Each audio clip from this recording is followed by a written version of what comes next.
Você vai falar, pô, se eu seguir tudo, não tem como dar ruim, vai dar bom na sua vida, certo?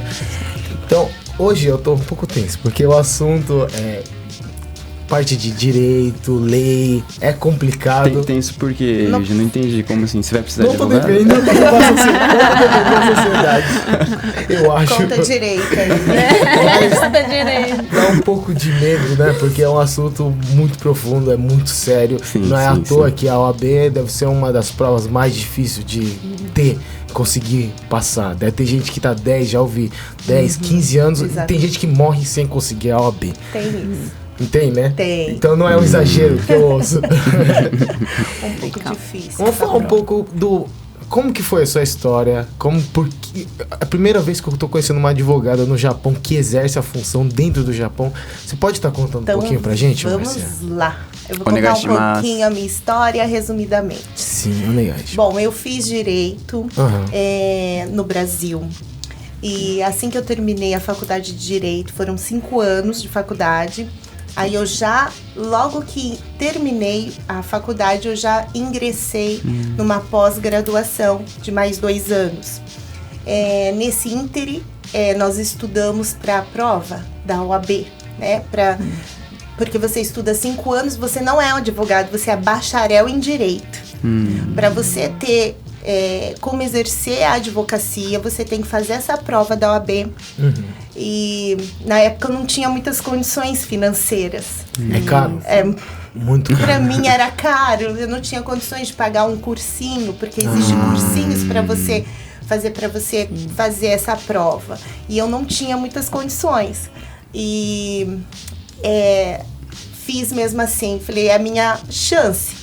Tenho dinheiro, esse dinheirinho é a única prova que eu tenho que fazer agora e eu tenho que passar. E eu estudei muito. Estava estudando mais ou menos média de 10 a 12 horas por dia. Mais de metade do dia. Exatamente. E eu tive a felicidade de passar na primeira vez que eu fiz essa Primeira vez? Primeira vez. Nossa. Eu fui muito assim, eu tive sorte, eu me dediquei bastante em estudar. A sorte é que caiu tudo que eu sabia, né? Basicamente, as matérias que eu tinha estudado. Geralmente, essa prova da OAB, na minha época, não sei agora se mudou, mas era constituída por 3 provas, 3 fases. A primeira fase é objetiva, caía 100 questões. Aí, se você passa nessa fase, você vai para uma segunda fase, que é dissertativa. Você tem que dissertar o tema ali proposto. Também aí tem já um horário. Complica, você tem que fundamentar. Porque não tem enxute, né? Não ou tem. Sabe ou não sabe. Exatamente. Você passou nessa segunda fase, você já vai fazer uma terceira fase. Qual é? Você vai ter que, ali em 4 horas, pegar um caso. Você não vê o que está escrito, você vai ver na hora um caso, você vai ler, você vai ter que fazer realmente o caso ali em 4 horas. Uma peça processual ali, uma defesa, um recurso, uma petição. Então, assim, para mim foi algo assim bastante tenso, difícil, mas que me ajudou muito foi o meu estágio, porque durante toda a minha graduação eu trabalhava dentro de um fórum, né? E eu era assessora de juiz, então me deu acesso a ler muito, a estudar muitos processos. E assim, quem faz direito tem que gostar muito ali de pesquisar mesmo. De ser um rato de biblioteca, que falam, né? Tem que estar lendo mesmo, tá no livro na mão, tem que ser curioso. Tem que ser curioso. No caso, então, quanto tempo foi que você estudou depois que terminou a faculdade para estar fazendo a prova da OAB? Da OAB? Foi durante a faculdade mesmo. Durante a faculdade e durante a pós. E qual que foi a emoção da sua família chegar em casa e falar, pronto, eu sou advogada e posso exercer? Eu particularmente fiquei muito feliz, né? Nossa, eu não sei nem qual é a comemoração. Deve ser um ano novo, praticamente. É uma questão assim, que a vida te dá vários nãos. O não é garantido, né? O não é garantido. Você tem que tentar o sim. E se você não desiste, eu falo sempre isso pro meu filho. O fato de você não tentar, você já se derrotou. É verdade. Você já, né? Então, eu tentei. E felizmente, graças a Deus, eu tive um sim. E foi bastante, assim, engraçado até o meu processo, porque depois que eu terminei a faculdade, eu continuei trabalhando no Brasil, né? Trabalhei em alguns escritórios, comecei a atuar, trabalhei ali mesmo. E aí surgiu essa oportunidade de vir para o Japão. Eu queria fazer um mestrado e eu queria fazer uma pesquisa. Sim. De o direito comparado. E quando eu cheguei aqui no Japão, eu queria voltar de volta. De volta pro Brasil. Pra mim foi bastante difícil, gente. Eu não sabia ler nada. Olhava uma placa, foi desesperador. Acho que a maioria das pessoas que vieram aqui da primeira vez deve ter passado por isso. E não é fácil. Quem tá aqui no Japão, eu falo, é pessoa de muita coragem. Né? É tudo invertido, não tem nada parecido com o Brasil, é muito diferente. É bem diferente de você letra. ir para os Estados Unidos, ler inglês, assim, que é o bem... alfabeto, com o alfabeto. É parecido, né? Aqui o Japão é o mundo dos avessos, é diferente. Aí foi uns 6 meses, assim, de bastante adaptação. E aí, durante esse período, eu conheci um tradutor do Tribunal do Japão. E eu pedi mesmo, a gente tem que ter cara de pau aqui. Eu falei, olha, por favor, não tem como você me encaminhar, me introduzir algum advogado que você acha que é mais aberto para estrangeiro? Ele falou, tenho sim. E ele me encaminhou para esse advogado japonês. Eu falo que ele me adotou. E eu cheguei lá e ele falou pra mim que experiência que eu tinha. Eu falei, eu não tenho experiência do Japão nenhuma, mas eu tenho muita vontade de aprender. E ele falou, olha, gostei de você. E ele analisou o meu currículo, né? E ele falou, então vamos fazer esse estágio. Você precisa fazer um estágio aqui no Japão. E foi onde que eu comecei a fazer um estágio no escritório dele. E assim... Foi um período muitíssimo difícil, porque durante o estágio você não ganha nada. Então, assim, você tem que fazer bicos. É porque você está aprendendo, né? Exatamente, para poder sobreviver mesmo. E não é vergonhoso. Tinha dia que eu passava com nigiri. Né? É bem complicado, né? Então, assim, mas vale a pena. Vale muito a pena. Se é aquilo que você quer, independentemente da área. Se não é área de direito, mas qualquer área. Sabe, se você tem a tua meta, teu sonho, vale muito a pena. É um preço legal de se pagar. Acho que esse ditado... Eu ia falar a mesma coisa, o ditado de hoje. No final você pegou um peixe enorme. Exato. Com que tudo você teve que superar dia a dia com o nigiri. É um assunto muito pesado até. Fala no Japão que... Vou falar assim, passando fome, entre as passando dificuldade, né? Sim. Mas era tudo porque na frente você tava buscando algo. Então hoje, certeza, você pegou um peixe enorme. É um objetivo, né? Isso. Que você tem. Mas eu fui muito bem acolhida. Fui muito bem acolhida pelos japoneses do escritório. Tiveram paciência comigo e eu fui aprender o japonês. E eu entrei numa escola... E fui aprender o básico para mim poder me comunicar. O meu sensei, ele falava espanhol, aonde a gente podia trocar também bastante comunicação. Legal. Ele teve bastante paciência comigo. E foi aí que ele falou, vamos legalizar a tua profissão agora no Japão. E eu falei, mas como? Eu nem sabia que daria, né? Isso não foi nada planejado. Eu só vim para colher material, tentar estudar um pouco e voltar.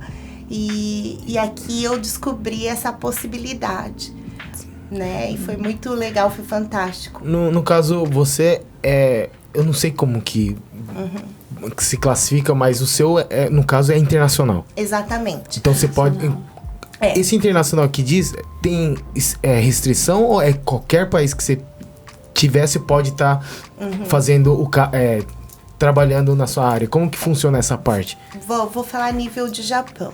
Japão, ele é aberto para os advogados estrangeiros, desde que cumpra os mesmos requisitos que o Japão.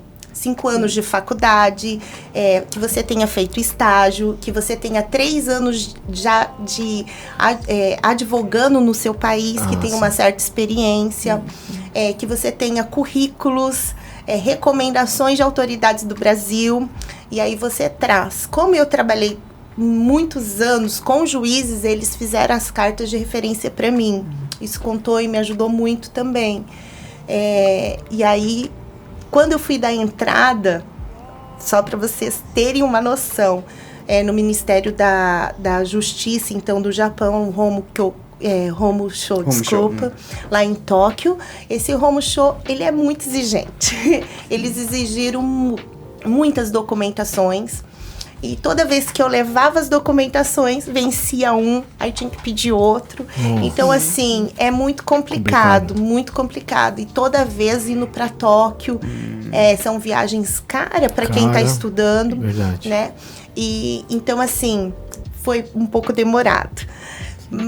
Porém, quando foi todo aprovado burocrático, há uma entrevista, né, com o ERAI, a pessoa maior ali dentro, superior, que seria o ministro da Justiça, né, classificado. E aí eu realmente falei, nunca conheci de perto o ministro da Justiça do Brasil. E agora eu vou fazer uma entrevista com o ministro japonês, né, da Justiça japonesa. Mas foi muito, muito assim, que eu posso dizer para você, me surpreendeu, sabe? Porque uma pessoa que me atendeu muito bem, né? Sim. Tem todas umas etiquetas aqui no Japão, e eu não estudei aqui no Japão. Sim. E 5 minutos antes de entrar na sala, eu já recebi todas as instruções. Olha, você não pode sentar, você entra assim, meio com a cabeça baixa. Tinha um monte de instruções. Se ele não pedir para você sentar, você se retira de costas, porque realmente você não foi aprovada, e etc. Muitos detalhes que aí ali, te confesso, comecei a tremer. Sim. Imagino como que é isso. Porque a gente na escola também, japonesa, antes da gente estar vai entrar em alguma fábrica, a gente aprende essa parte o fato de bater na porta, o fato de abrir a porta, o fato de quando for entrar ou quando for sentar. Muitos detalhes, né? Muitos detalhes. E eu fui aprender ali 5 minutos antes, viu? A gente faz, eu já tinha 6 meses isso na escola. Sim. Muito interessante. Tem alguma pergunta? Eu tô só escutando aqui. Sim, tá bem hoje tá sendo uma aula de direito, de persistência. Eu tô levando uma aula hoje aqui. E você sabe que eu assim, me surpreendi. Eu pensei que o ministro da Justiça ia me perguntar coisas técnicas. E eu já estava preparada para isso. Sim. Não me perguntou absolutamente nada. Ele queria saber da minha vida. Ele queria saber da minha família. Eu achei isso fantástico. Sim. E o porquê que eu estava querendo legalizar aqui. Então, assim, eu contei toda a questão, né? Meus avós japoneses, e contei que foi o inverso, né? Sim, que estava fazendo, e ele achou muito legal. E no final ele falou, hoje foi um benkyō. Legal. Mas eu achei interessante essa parte de você falar dele não ter perguntado pra você sobre o que você estudou, né? Sobre advocacia, vamos dizer assim.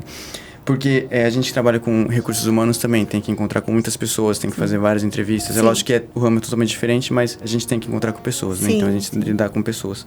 E no fato de você estar perguntando pra pessoa o que tá marcado no currículo dela, tipo, ela já veio preparada pra responder. Exato. 1000 perguntas que você fizer. Tá tudo ali, ela né?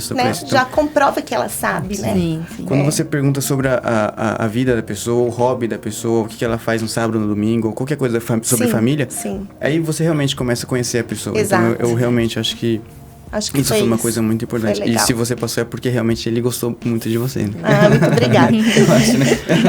E depois disso, depois que o Ministério da Justiça te aprova, aí tem uma outra etapa, que é o Bengoshikai, né? Como equivale à ordem dos advogados lá do Brasil, né? Desse Conselho Federal dos Advogados Japoneses, eles tinham que me aceitar. E aconteceu uma coisa assim que eu digo que aconteceu um milagre, sabe? Foi aqui em Nagoya até. E depois que eu fui aprovada também, minha documentação, né? Eu tinha também que fazer minha apresentação lá. Até foi assim bastante emocionante para mim, porque eu nunca imaginei passar por isso. Aí passou um filme de toda a dificuldade que você passa, de tudo que você vai buscar, e você fala, poxa vida, é isso que eu acredito em Deus. Poxa, é isso que Deus me reservou, olha que bom. né? E ali na sala é como se fosse um plenário, essas que a gente vê mesmo na televisão, um plenário assim, cada membro com um microfone, uma cúpula ali na frente e 2 cadeiras bem ali no meio. E ali eu tinha que sentar. E eu não sabia de nada desse cerimonial, nada. Para mim eu pego de surpresa mesmo. É o dia que a gente ganha aquele broche aqui no Japão, a gente ganha aquele brochinho, né? Deve ser muito emocionante, né? Emocionante. E eu nem sabia de nada disso. Nossa, para mim foi muito assim, tudo surpresa. Sim. E ali, que eu posso dizer assim, o presidente mesmo do Bengoskai, investido naquela época, ele falou para todos que estavam ali no plenário: você está vendo essa mulher? Na época você essa jovem. Então, se para nós aqui é difícil estarmos aqui, imagine para ela, estrangeira. Isso me emocionou muito. Sabe, é como se passasse assim um filme na cabeça, sabe? E eu me emocionei, naquela hora eu chorei. Porque foi um reconhecimento mesmo, realmente, que é difícil. E depois disso aí eu comecei a trabalhar mesmo, tô até hoje no mesmo escritório, eu não saí de lá, porque foi as pessoas que mais me acolheram, então eu vou ficar lá, até o dia que eles me expulsarem de lá. Legal. Márcia, você me permite, a gente toca música aqui, só que eu acho que é um assunto tão... É muito difícil tendo um contato com uma pessoa que trabalha nessa área. Sim. Se você me permitir, eu vou fazer essa rádio sem música pra gente dar continuidade, porque tá muito interessante. Sim. Eu acho que é um assunto que é uma oportunidade, é muito difícil. Eu nunca conheci advogado.